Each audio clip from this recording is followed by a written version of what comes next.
સુરત શહેરમાં 2024 લોકસભાની ચૂંટણીને ધ્યાનમાં રાખી કાપોદ્રા વિસ્તારમાં ચુસ્ત પોલીસ બંદોબસ્ત અને ફ્લેગ માર્ચ.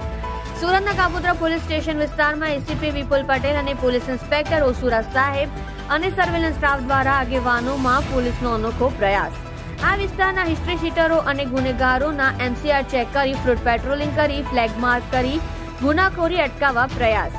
લોકોની સમસ્યાઓ જાણી ગુનાખોરી ઉકેલવા પ્રયાસ એસીપી વિપુલ પટેલ સાહેબ અને પોલીસ ઇન્સ્પેક્ટર સાહેબો દ્વારા કરવામાં આવી રહ્યા છે. સુરતની કાપોદ્રા પોલીસ દ્વારા લોકોમાં પોલીસનો ડર પણ દૂર કરવાનો ઉદ્દેશ્ય. આપ જોઈ રહ્યા છો ગુજરાતની સૌથી પહેલા ખબર આપતી Surat express news channel director Rajesh Mangleni સાથે.